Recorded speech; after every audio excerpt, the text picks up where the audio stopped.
Herzlich willkommen, Herr Savadogo. Es freut uns sehr, dass Sie bei uns im Scala bei den Thementagen mit dabei sind und Ihre Sicht aus Burkina Faso mitteilen und einfach zeigen, wie schön die Partnerschaft zwischen Ludwigsburg und Kongussi läuft und was es einfach zurzeit zu berichten gibt. Wir freuen uns, dass Sie hier jetzt im Interview da sind und freuen uns natürlich sehr, wenn Sie dann live noch vor Ort zugeschaltet werden können. Ähm, Wir freuen uns, was Sie zu berichten haben und jetzt ist Dennis Rickert dran und viel Spaß mit dem Interview. Genau. Auch ein herzliches Willkommen. Machen. Bonjour, Monsieur Savadogo. Nous sommes heureux de vous accueillir aujourd'hui aux journées thématiques du Scala. Et nous sommes heureux de pouvoir parler aujourd'hui de ce qui se passe bien, des choses intéressantes dans le jumelage entre Ludwigsburg et Kongussi, des sujets actuels. Et nous espérons évidemment pouvoir vous retrouver en direct le 19 décembre. Genau. C'est un plaisir pour moi de pouvoir échanger avec vous, de participer à cet événement. Je me réjouis effectivement que vous ayez donné l'occasion au Burkina Faso, à travers ma personne, de pouvoir vous adresser sur ce qui se passe au Burkina et particulièrement à Kongossi. Es ist für mich eine Ehre, da teilzunehmen und über Kongussi etwas mitzuteilen, zu berichten. Vielen Dank, dass Sie mich da eingeladen haben. Auch ein herzliches Willkommen meiner Seite aus. Wir freuen uns sehr, dass Sie auch da sind und auch hier nochmal kurzfristig für ein Vorab-Interview dabei sein können. Und ich würde dann auch mit den Interviewfragen loslegen. Bienvenue également de la part de Monsieur Rickert. Et il est vraiment heureux que ça puisse avoir lieu aujourd'hui, cet entretien préalable, si jamais il y avait des problèmes de connexion lundi 19 décembre. Et maintenant, on va commencer l'entretien. Genau. Dann wäre meine erste Frage an Sie. Können Sie etwas zu sich berichten, wer Sie sind und woher Sie kommen? Voilà, première question. Est-ce que vous pourriez vous présenter, raconter un peu votre histoire, d'où est-ce que vous venez, qui vous êtes, qu'est-ce que vous faites? Alors, merci bien pour cette occasion. Donc, je voudrais vous remercier pour remercier toute l'équipe qui organise derrière Monsieur Lucas cette interview. Moi, je m'appelle Barthélemy Savadogo. Donc, je suis à Kongussi, dans la ville de Kongussi. Je viens d'une autre ville, dans la région du Nord, qui est un peu beaucoup plus proche du Mali, voilà, par rapport à Kongussi. Alors, ici, je suis là, dans cette ville, depuis plus de 15 ans, où je travaille comme directeur de programme dans l'association Zone Noma. Et à ce titre, je coordonne aussi tout ce qui est action entre Ludwigsburg et Kongussi. Je soutiens aussi toutes les actions, aussi bien au niveau de la société civile avec Förderkreis, au niveau justement de la ville de Ludwigsburg, en ce qui concerne le partenariat sur le climat. Je peux dire que je suis plus ou moins un répondant local des actions que la ville de Ludwigsburg mène au niveau du Kongussi. Also, Herr Savadogo, heißt Barthélemy Savadogo. Er bedankt sich ganz herzlich, die Gelegenheit zu haben, und bei dem ganzen Team die Gelegenheit zu haben, sich hier vorzustellen und über seine Aktivitäten zu berichten. Er heißt Barthélemy Savadogo, wohnt hier in Kongussi und arbeitet in Kongussi, in der Stadt Kongussi seit 15 Jahren. Ursprünglich stammt er aber aus dem Norden von Burkina Faso an der Grenze mit Mali. Also er arbeitet seit 15 Jahren in Kongussi als Programmdirektor für den Verein AZND. Er koordiniert alle Aktionen, die zwischen Ludwigsburg und Kongussi stattfinden und unterstützt alle Aktionen bei der Zivilgesellschaft, koordiniert auch die Aktionen mit dem Förderkreis Kongussi oder Burkina Faso, ich weiß nicht, und nimmt auch bei der Klimapartnerschaft teil. Also er ist so wie die Bezugsperson für Kongussi, die Bezugsperson für Ludwigsburg in Kongussi. Okay, danke schön für Ihre Antwort. Die nächste Frage bezieht sich auf die NGO AZND. Wie ist diese überhaupt entstanden und was ist überhaupt das Ziel dieser NGO?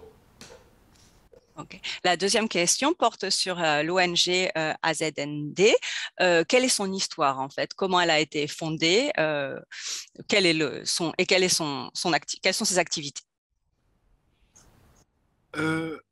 AZND, d'abord, c'est le sigle AZND, sinon le vrai nom c'est Association Zonoma pour le développement. En français, ça veut dire l'amitié est bonne pour le développement. Peut-être en allemand, on va dire, elle saura certainement vous le traduire. Donc, l'amitié est bonne pour le développement. Et donc, cette association est née dans les années 94-95,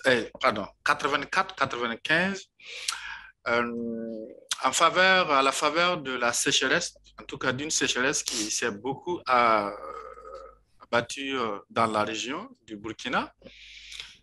Et donc, il n'y avait pas assez d'eau ni de récolte pour les populations. À l'époque, c'était juste un groupement d'individus, dont M. Oscar Sawatogo, qui fait partie, qui est le président actuel de cette association. Ils se sont regroupés pour trouver des actions ou créer une petite solidarité en vue d'aider les autres personnes qui sont en difficulté, soit pour avoir à manger, soit pour avoir de l'eau potable à boire. Donc, la toute petite histoire est née à partir de cette année-là où il n'a vraiment pas plu, où il n'y avait pas assez à manger ni à boire. Je vais juste m'arrêter là pour qu'elle puisse traduire avant que je ne continue. Ja, okay. Also, die Nichtregierungsorganisation AZND heißt Association Sud Numad pour le Développement. Sud Numad bedeutet, die Freundschaft ist gut. Ja? Dieser NGO wurde schon gegen 84, 89 gegründet. Damals war eine sehr lange Trockenheitsperiode in Burkina Faso. Das war sehr problematisch. Es hat überhaupt nicht geregnet und die Ernten waren extrem mager. Am Anfang war der Verein einfach nur eine Menschengruppe um Oscar Savadogo, der aktuelle Präsident des Vereins, der Gründer also. Und die Menschengruppe um Oscar Savadogo wollte Lösungen finden, wollte versuchen, Aktionen zu starten, damit die Leute ein bisschen Solidarität haben, damit etwas zentralisiert wird, damit die Leute essen können und auch Trinkwasser, den Zugang zu Trinkwasser ermöglicht wird. Vielen Dank für diese Antwort, Herr Savadogo.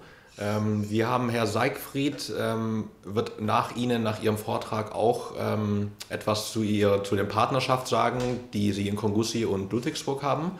Deswegen würde ich jetzt gar nicht weiter auf diese NGO eingehen, sondern würde Sie jetzt fragen, ob Sie bereit wären, uns durch Ihr Land zu führen, uns meine ich natürlich wir und auch die Zuschauerinnen und Zuschauer, ob Sie mal etwas von Ihrem Land berichten, weil wir in Deutschland können jetzt nicht sagen, wie das Leben aussieht, zum Beispiel wie sich ernährt wird oder was Kultur und Bräuche sind, und das wäre, glaube ich, ein sehr schöner Einblick für uns als Zuschauerinnen.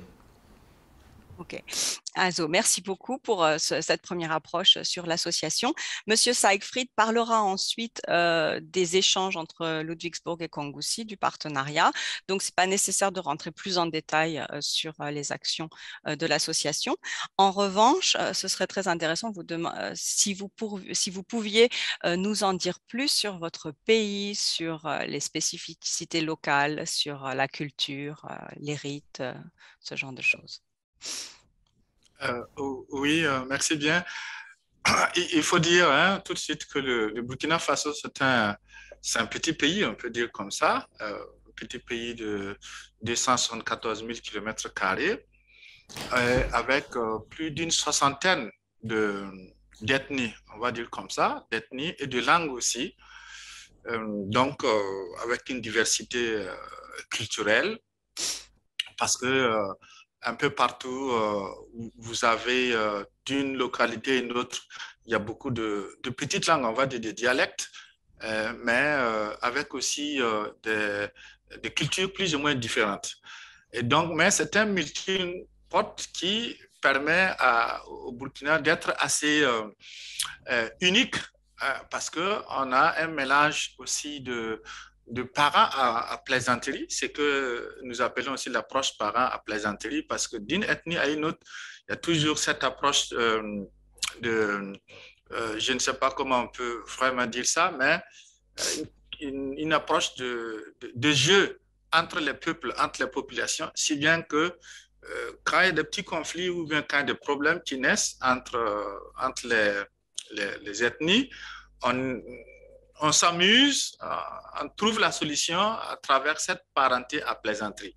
C'est assez atypique. Mais au-delà de cela, ce qu'on peut dire, c'est un pays aussi qui est riche du point de vue paysage, parce qu'on cultive beaucoup le coton. Donc, pas plus tard qu'il y a 2 ou 3 ans, on occupait même le premier rang au niveau de producteurs du coton au niveau du pays, au niveau de l'Afrique. Donc, on a aussi beaucoup de richesses comme l'or, quelques minerais assez intéressants où beaucoup de sociétés internationales sont en train d'exploiter, avec une population d'au moins 22 millions d'habitants et à majorité jeune, on peut dire plus de 55% est jeune, aussi avec 52% de femmes. Donc, on a l'avantage d'avoir beaucoup de femmes avec nous, mais beaucoup de jeunes en plus. Bien sûr que tout ceci a fait beaucoup d'opportunités, mais en même temps, il y a beaucoup de difficultés parce que le processus démocratique est en train en train de marcher, de fonctionner, mais on a pris du retard avec un régime qui nous a pris 27 ans après la mort de Thomas Sankara en 1987, qui a donné aussi l'occasion à pas mal de problèmes de naître. Donc, voilà un peu, à peu près ce que je peux dire de façon résumée sur le Burkina. Particulièrement pour Kongusi, nous avons le plus grand lac du Burkina, qui fait à peu près 54 km de long. Donc, on produit beaucoup de légumes, les haricots verts, la tomate, un peu partout, la pomme de terre. Et d'une façon globale, on a à peu près une ethnie qui domine, c'est l'ethnie Mossi, mais qui domine au niveau du plateau central. Quand on prend un peu le plateau central, c'est dominé pratiquement par les Mossi. Mais ce qu'on peut dire du point de vue sociologique, c'est aussi organisé avec des chefferies traditionnelles qui permettent aux populations de se regrouper tout le temps autour d'un chef traditionnel qu'on appelle chez nous Naba, voilà, avec aussi des chefs de terre qui gouvernent un peu, qui gèrent un peu les questions de terre ou du foncier. Et donc, notre gouvernance traditionnelle est basée en fait sur ces deux personnalités-là, le chef et le chef de village ou le Naba et le chef de terre. Ce sont ces deux personnalités qui gèrent un peu les hommes et aussi tout ce qui est gestion des ressources naturelles. Voilà un peu du point de vue traditionnel. comment on est organisé ici. C'est juste vraiment un petit peu que je peux vous dire. Voilà. Okay, also ich versuch's. Ja, genau. Burkina Faso ist ist ein kleines Land, 514.000 Quadratmeter. Dafür gibt es dort etwa 60 Ethnien und etwa so viele Sprachen oder Dialekten kann man sagen. Die Kultur ist also sehr vielfältig, sehr vielfältig. Es ist aber eine Art Melting Pot. Dieses Land ist dafür ziemlich einzigartig. Traditionell ist es so, dass dieses Melting Pot, diese Vielfältigkeit, die wird durch eine Tradition des Spielens, des Miteinanderlachen reguliert. Diese Parenté-Plaisanterie? Parenté à plaisanterie. Parenté à Plaisanterie, also das heißt, wenn man sich trifft, also die verschiedenen Völkergruppen, Ethnien treffen sich, wenn es Konflikten gibt, wird einfach eher durchs Lachen, also durchs Spielen locker das ausdiskutiert, statt sich in den Konflikt reinzusteigern. Die Landschaft ist ziemlich reich. Es gibt sehr viel. Das Land ist bekannt für den Anbau von Baumwolle. Vor etwa sogar 3 Jahren war Burkina Faso an erster Stelle für den Anbau Baumwolle in Afrika. Es gibt auch Gold und anderen Metallen, die natürlich internationale Gesellschaften interessieren. Burkina Faso hat etwa 22 Millionen Einwohner. Die Bevölkerung ist sehr jung. Davon sind 52% Frauen. Das ist natürlich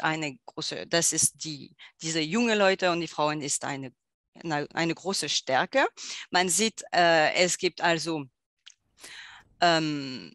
Reichtum und Gelegenheiten, aus dem Land was zu machen, aber es gibt auch Schwierigkeiten.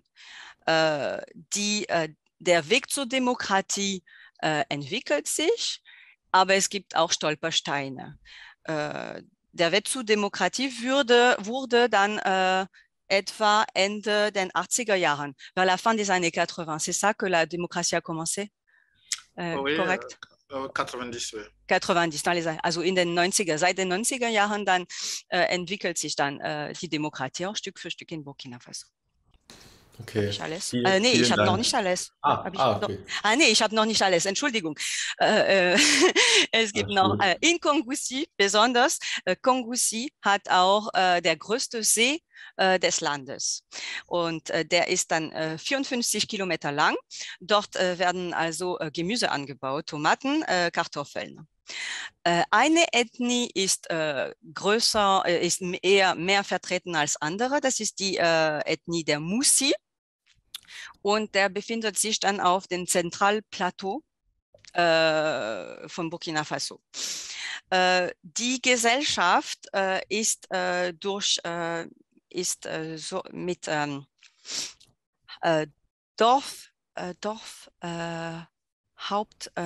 ich weiß nicht mehr der Begriff, also Dorfchefs gibt es dann, also es sind so eine Tradition der Chefs und es gibt traditionell der Dorfchefs und der Dorfchef, der Nava heißt, und dann gibt es auch Landeschefe, also Chefe, die sich eher um alles, was mit dem Land zu tun hat, beschäftigen.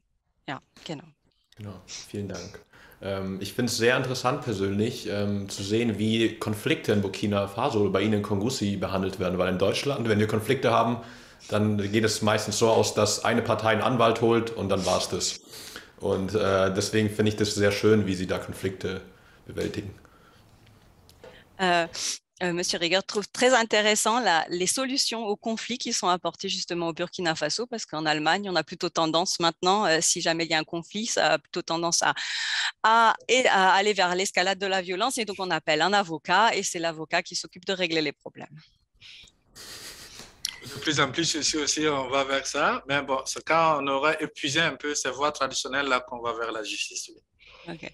Ja, die tendenziell entwickelt sich auch die Lage so, aber die Tradition, solange die Tradition das ermöglicht, dann wird auch diese Parenté à Plaisanterie dann verwendet.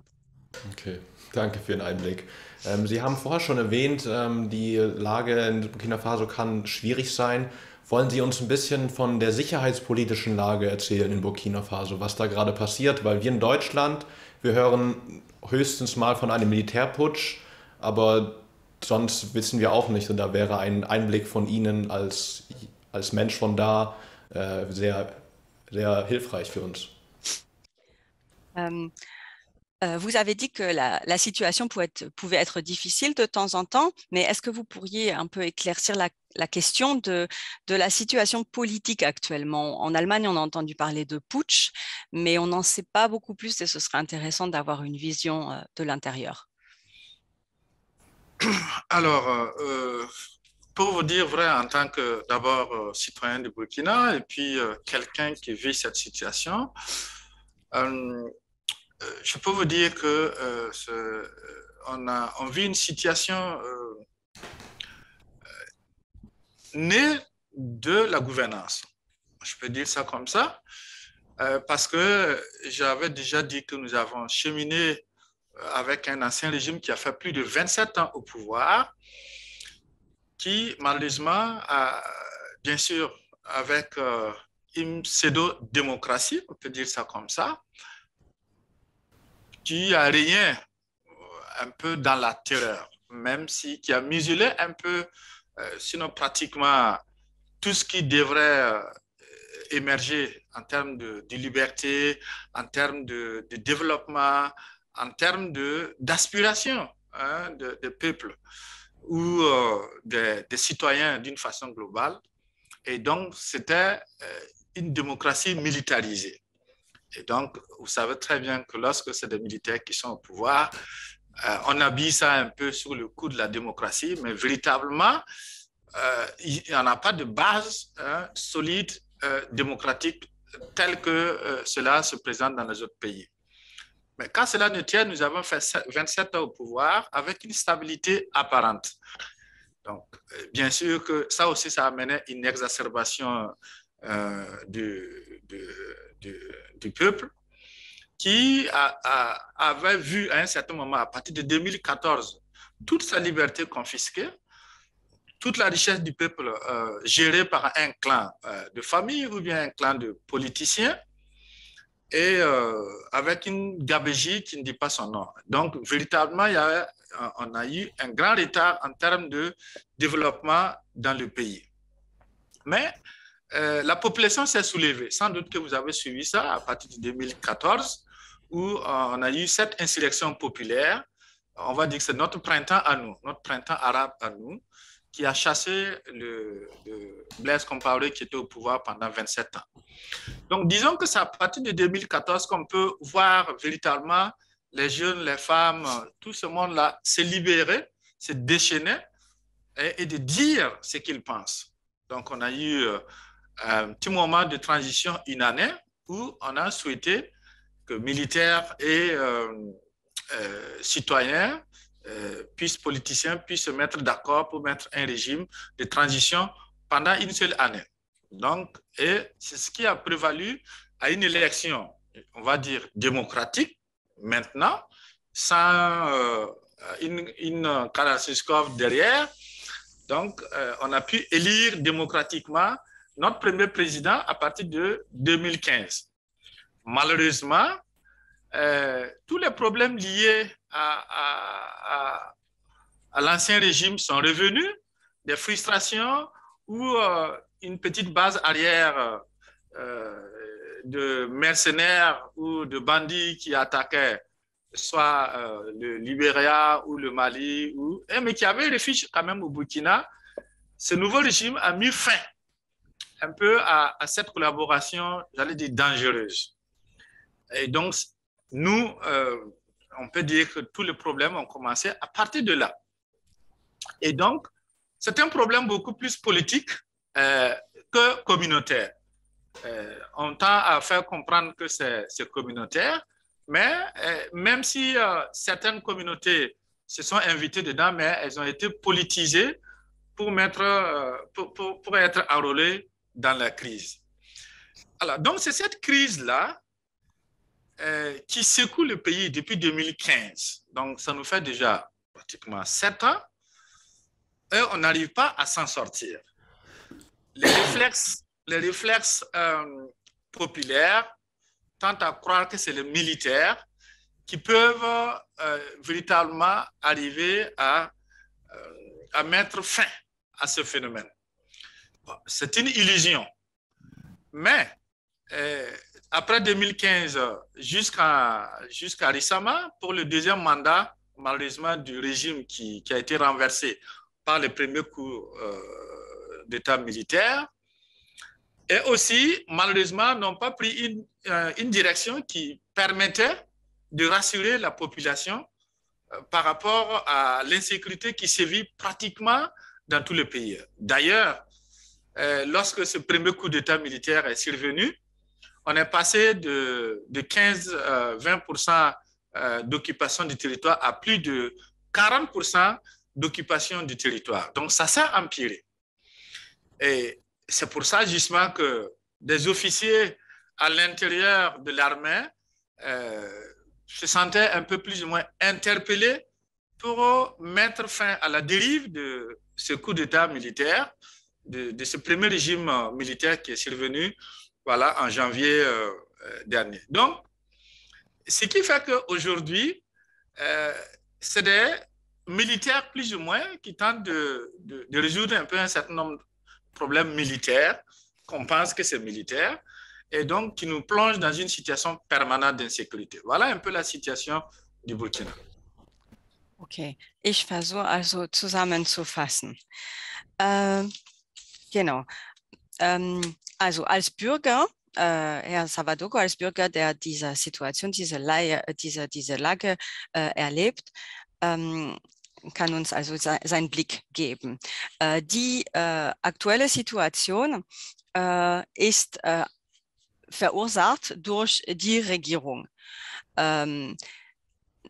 Nach 27 Jahren einer Pseudodemokratie, eine Pseudodemokratie, die eigentlich ungerecht, also keine echte Demokratie, die eigentlich keine Freiheit gegeben hat, die den Bürgern die Früchte der Entwicklung nicht weiter gegeben hat, die die Hoffnungen, die Wünschen der Bevölkerung auch nicht umgesetzt hat, wurde dann etwa 2014, dann hat sich die Bevölkerung rebelliert. Also es gab dann Probleme. Also die Demokratie, die von Blaise Compaoré war keine echte Demokratie, das war eine Militärdemokratie, die von der Bevölkerung nicht richtig anerkannt wurde. Sie war stabil, aber nur sichtbar stabil. Irgendwann hat sich also die Bevölkerung dagegen gewehrt. Das war dann, wie gesagt, 2014. Für sie ist so wie die Frühlings, also die arabische Frühlings, also das war dasselbe etwa in Burkina Faso. Daraus entstand dann eine erste demokratische Wahl in 2015. Ein erster Mann, also eine erste Legislatur, die aber nicht ganz stabil war. Die alten Gewohnheiten oder die alten Personen, die früher an der Macht waren, sind Stück für Stück auch wieder gekommen.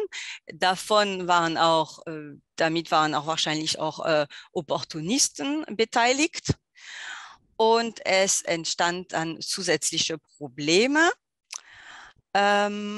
Dieses Problem, wie gesagt, ist, wie Herr Savadogo sagt, kein Gemeinschaftsproblem, also kein ziviles Problem, sondern eher ein politisches Problem von Personen, die vom System profitieren wollen. Und die zweite Legislatur war wieder nicht stabil, deshalb kam es dann wieder zu einem Militärputsch. Die Bevölkerung, die diese Unsicherheit, die festgestellt hat, dass es irgendwie nicht funktioniert, hat geglaubt, dass das Militär unterstützen kann, aber es ist eher nicht die Lösung. Also kam es dann im letzten Januar zu einem Putsch.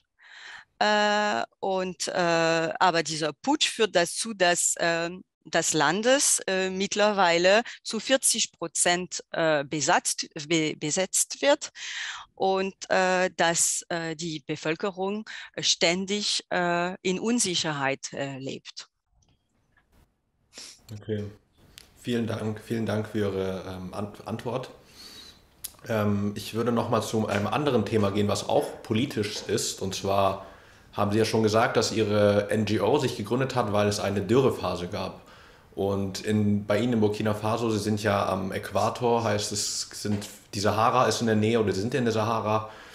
Haben Sie die Folgen des Klimawandels in den letzten Jahren persönlich gemerkt? Also hat es weniger geregnet oder noch weniger als sonst? Sind noch mehr Ernten ausgefallen? Ist vielleicht das Gemüse auch kleiner geworden? Alors maintenant, on passe à un autre sujet critique qui est aussi plus ou moins politique et il s'agit des effets de l'évolution climatique.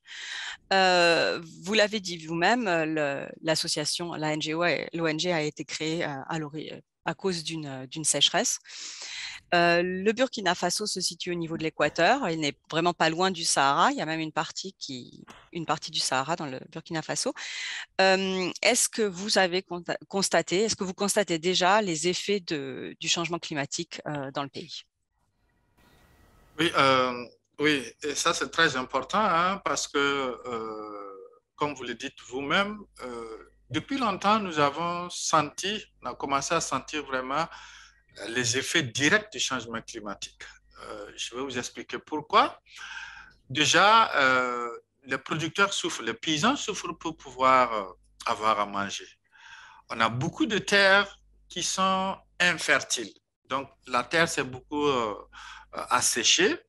Si vous prenez un peu la carte du Burkina, vous allez voir que tout ce qui est nord du Burkina est complètement asséché. C'est une zone aride plus ou moins, à l'exception bien sûr de lacs ou bien de quelques barrages qui ont pu être creusés par-ci par-là. Sinon, c'est une zone aride, on va dire ça comme ça. Et malheureusement, ça progresse parce que si on repart dans les 30 années derrière, on quitte un peu les usuels de 600, voilà, 600 un peu, donc, ou de 900, je veux dire 900 mm, on est descendu à 600 mm d'eau par an. Et malheureusement, il y en a qui sont descendus jusqu'à 300 mm. Et donc, vous voyez un peu le changement d'abord en termes de pluviométrie, où on est passé en 30 ans, entre 900 et 300 mm. Donc, on a perdu beaucoup d'eau pour la pluviométrie, pour la saison humide. Donc, on est passé aussi de 6, j'allais dire, entre 5 et 6 mois de saison pluvieuse où il pleut, à 3 mois où il pleut. Ça, c'est direct, je ne rentre pas un peu dans le détail, ça, c'est ce que nous observons maintenant, parce qu'avant, la saison pluvieuse durait au moins entre 5 à 6 mois de pluie. Aujourd'hui, si nous avons eu, c'est vraiment 3 mois de pluie. Donc ça, c'est une conséquence directe du changement climatique. Deuxième changement, effet que nous observons, bien sûr, c'est la question d'eau, liée aussi, bien sûr, à la pluviométrie, parce que la population n'a pas assez à boire. Et donc, de plus en plus, il faut creuser à des profondeurs incroyables pour avoir de l'eau potable pour la population. Donc, le troisième effet pour nous, c'est au niveau de l'alimentation. Si vous voyez, le type d'alimentation a changé aussi à moins de 30 ans. Donc, on mangeait peut-être des céréales ou des légumes, bien sûr, peut-être pratiquement avoir au moins les 3 repas par jour, ou avec une composition de repas plus ou moins variée. De plus en plus, on se contente peut-être entre 1 ou au maximum 2 repas pour beaucoup de populations au Burkina. Et donc, ça, c'est vraiment une conséquence visible.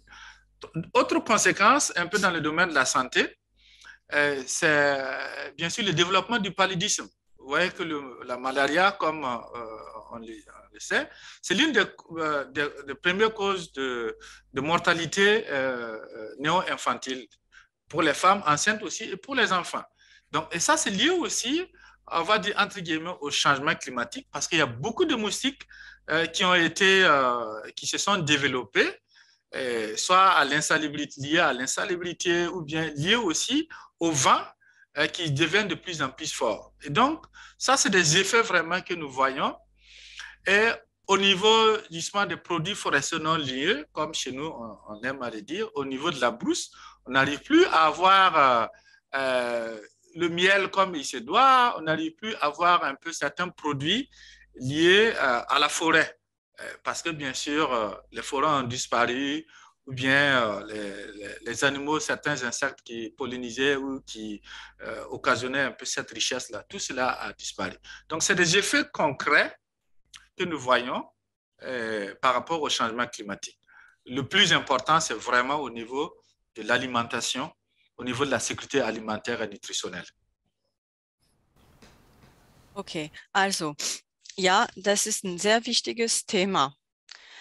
Und tatsächlich ist es so, dass man in Burkina Faso seit den letzten Jahren die Auswirkungen des Klimawandels wirklich beobachten kann. Die Landanbauer leiden darunter. Mittlerweile sind auch viele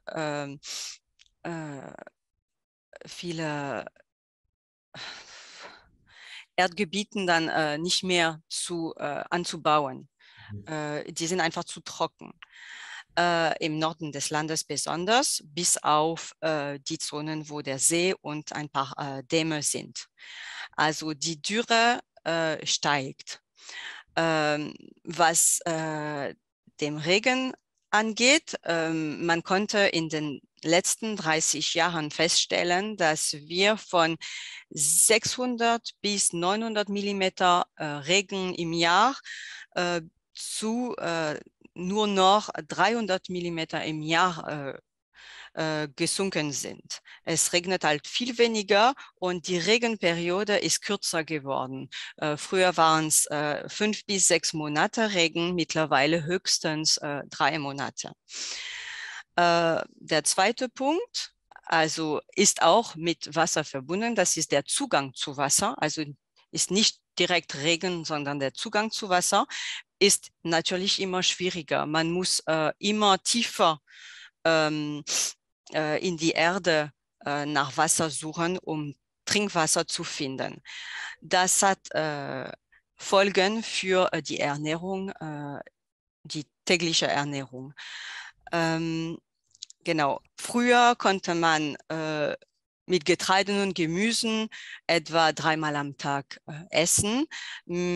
Jetzt wird es immer häufiger so, dass die Leute sich nur noch 1 bis 2 Mahlzeiten am Tag leisten können. Anderer Punkt, was die Gesundheit angeht. Die Malaria steigt. Es gibt immer mehr Mücken. Und das ist natürlich auch eine der Ursachen für, also das erhöht die Sterblichkeit im Land. Das liegt daran, dass das Wasser manchmal nicht mehr so gut ist. Liegt auch daran, dass der Wind immer stärker wird. Weitere Probleme gibt es auch in Waldgebieten oder Buschgebieten. Da stellt man auch fest, dass die Insekten, die zu Pollinisierung, also die für die Honigerstellung verantwortlich sind, immer weniger werden. Und deshalb gibt es auch immer weniger Honig. Ja, genau. Okay, vielen Dank. Je voudrais juste ajouter, ça, ce sont des effets que la population observe. Sinon, il y a d'autres effets assez plus visibles. Hein, quand on regarde un peu au niveau même de la température, il y a des moments, donc, quand on observe, il y a une hausse incroyable de la température. Nous, quand nous étions petits, on était encore plus jeunes, on ne vivait pas cette situation. Donc, de plus en plus, en relation, bien sûr, avec la réduction de la saison de pluie, donc, il y a beaucoup plus de temps de chaleur qui survient, donc, à des degrés un peu insupportables aussi pour nous, qui va jusqu'à 42 ou à 43 degrés. Et ça, c'est un problème vraiment. Et actuellement, on a aussi des descentes ou des variations brusques de température, même dans la même journée. Vous avez dans la même journée, vous pouvez descendre jusqu'à 22 degrés en temps normal, mais après aussi, vous descendez jusqu'à 18 ou parfois vous allez...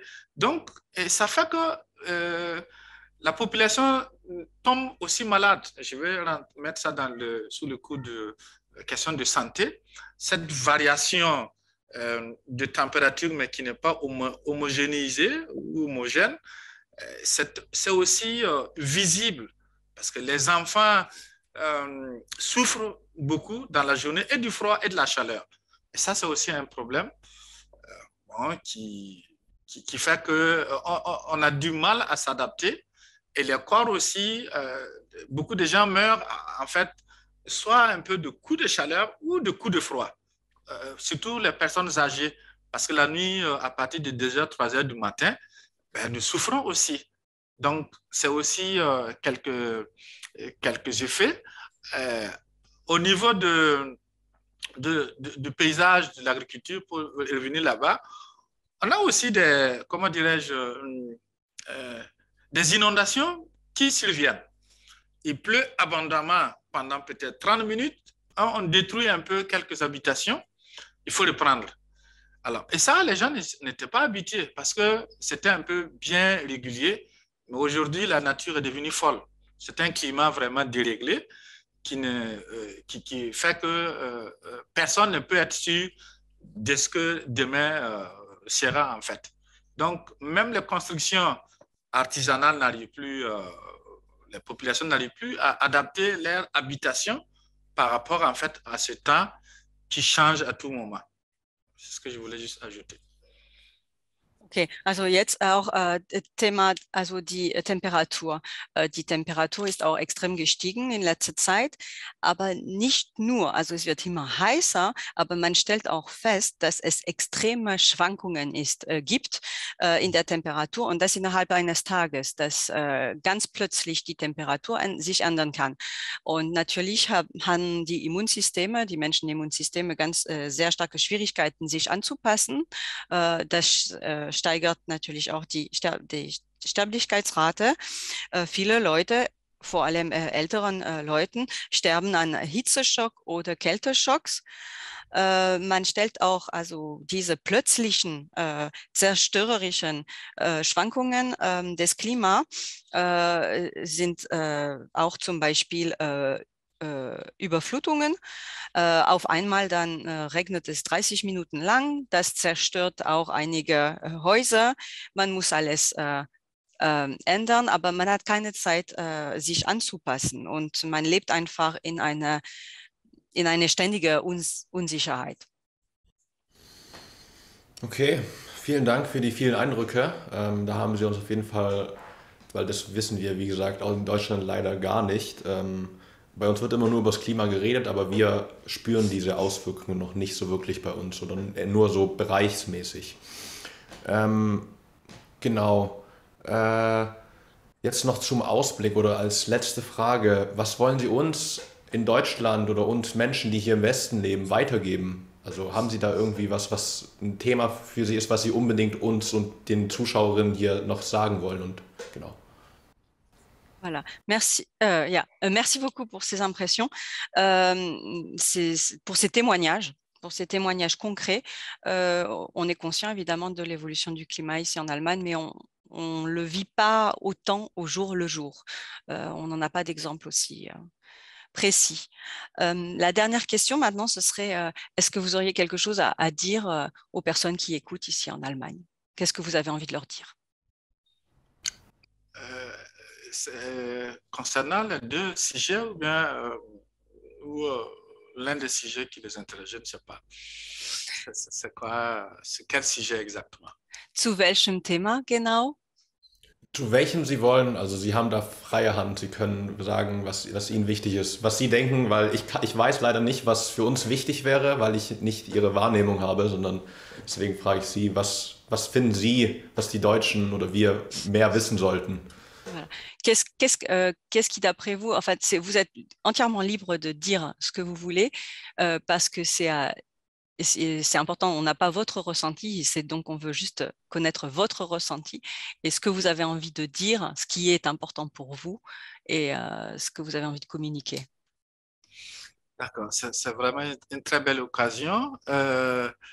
J'ai une carte, je ne sais pas si je peux vous la montrer, que j'ai ramenée de l'Allemagne. Je ne sais pas si vous la voyez. Alors, permettez-moi juste de faire un peu ce truc-là. Voilà, je crois que c'est écrit keine Hälfte der Welt kann ohne die andere Hälfte der Welt überleben. Je crois que aucune partie du monde ne peut survivre sans l'autre, si je comprends bien. Donc, pour revenir un peu peut-être sur le climat, je crois que le climat n'a pas de frontières. C'est ce que je peux dire. Qu'on soit en Afrique, au Burkina ou en Allemagne, c'est un sujet qui nous préoccupe tous. Donc, je voudrais justement que, autant que nous soyons citoyens ou politiciens, nous puissions prendre conscience en fait de nos actions, mais en même temps aussi prendre conscience de la solidarité que les peuples doivent avoir pour réduire l'impact du changement climatique.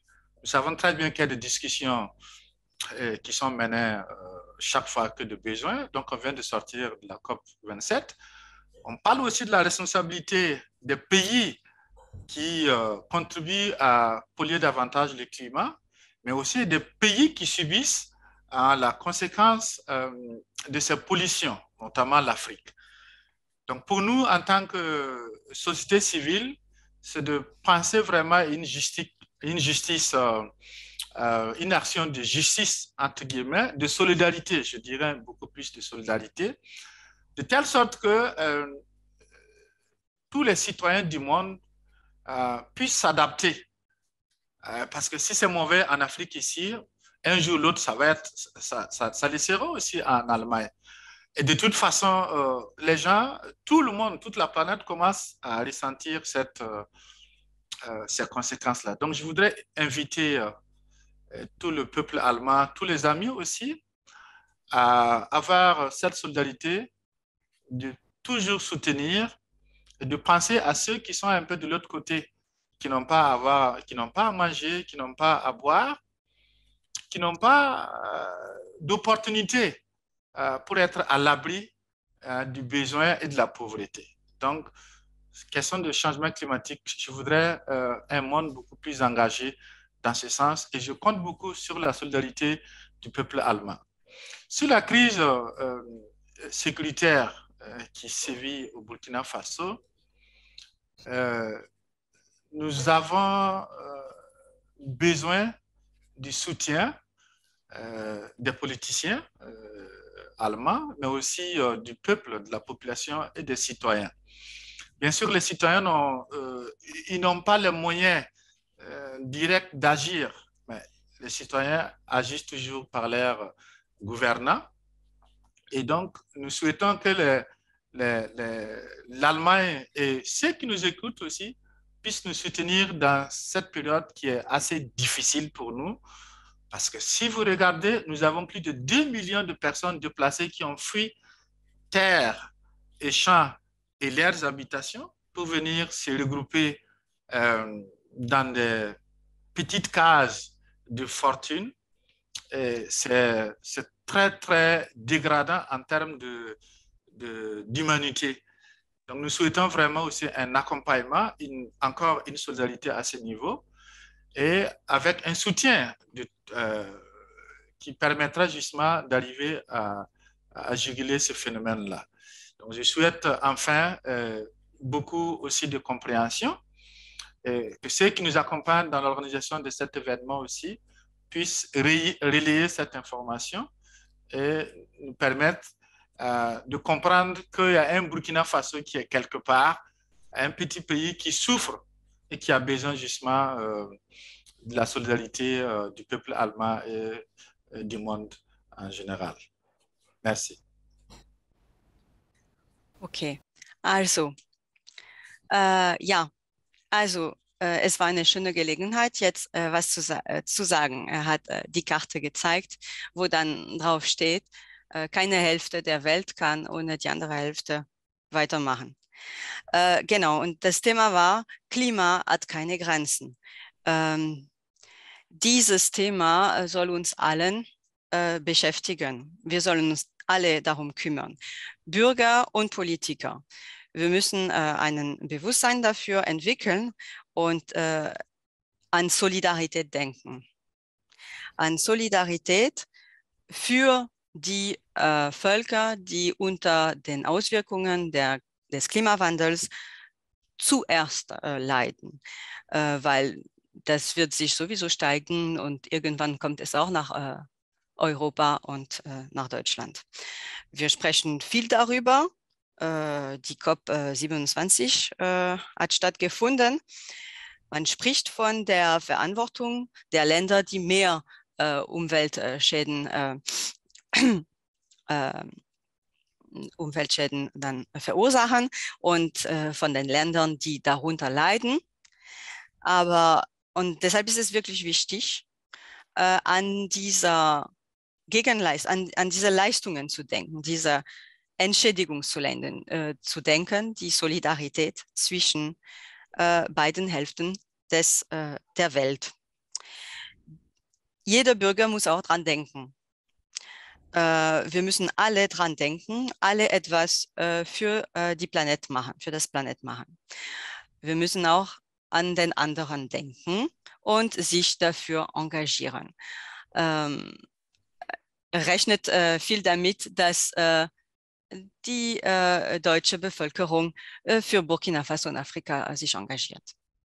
Zu Thema Sicherheitskrise, da braucht man konkret eher die Unterstützung von den Regierenden. Die Bevölkerung kann direkt nicht viel bewirken, aber es ist wichtig zu wissen, also sich bewusst zu sein, dass es sich hier um 2 Millionen umgesiedelte Personen handelt, die mittlerweile in ganz bescheidenen Hütten leben und die das als sehr demütigend erleben. Genau, und dann ist es wichtig, genau, dass diese Thementage dazu nutzen, dass diese Information weitergegeben wird, dass Burkina Faso ein Land ist, das hier in der Welt ist und der leidet und Unterstützung braucht. Vielen Dank, Savadogo. Ich bin mir sicher, dass Ihr Beitrag und Ihre Worte auf jeden Fall hier Menschen erreichen werden und ich glaube, wir werden jetzt alle erleuchteter nach Hause gehen und wissen, wie jetzt, genau, wir wissen auf jeden Fall jetzt viele von uns, wo Burkina Faso ist und was da passiert. Dankeschön. Auch von meiner Seite und vom Scala nochmal vielen Dank, dass Sie sich die Zeit genommen haben, heute zum Interview. Und wir freuen uns, wenn wir Sie dann auch noch live auf dem Podium, also live zugeschaltet am 19. nochmal sehen. Und es war richtig toll, es war sehr informativ und wir würden uns freuen, wenn Sie mal in Deutschland wieder in Ludwigsburg sind, kommen Sie mal in Scala vorbei auf eine tolle Show. Vielen Dank. Alors, merci beaucoup pour cette contribution. Merci pour toutes ces informations très, très, très intéressantes. L'information va être transmise, c'est l'objectif. Merci beaucoup pour pour toutes ces informations qui étaient très intéressantes et on espère se revoir le 19 en direct au Scala et surtout si vous repassez à Ludwigsburg, n'hésitez pas à rendre visite au Scala. D'accord, c'est moi qui vous remercie. Hein. Je crois que c'était pour moi un devoir pratiquement de pouvoir expliquer aussi les conditions dans lesquelles nous vivons ici à Congo-Ci ou au niveau du Burkina Faso d'une façon générale. Donc, merci beaucoup pour cette solidarité. Ça commence déjà par là, par réveiller ou du moins faire comprendre aussi que nous vivons des situations difficiles, malheureusement qui sont méconnus ou qui ne sont pas très bien médiatisés. Et donc, merci vraiment pour cet événement que vous allez organiser. On espère que le 19, ça va bien marcher. Merci bien. Ja. Also vielen Dank nochmal für diese Gelegenheit, darüber zu sprechen. Das war so wie seine Pflicht irgendwie, das weiterzugeben und den Weg zur Solidarität so auch zu eröffnen, weil so wird die Information weiter vermittelt und ja, und in der Hoffnung, dass die Solidarität auch sich entwickeln wird. Und bis zum 19. hoffentlich wird alles gut klappen. Wunderbar, vielen Dank. Vielen Dank. Schönen Abend. Danke. Schönen Abend. Dankeschön. Danke Au schön. revoir.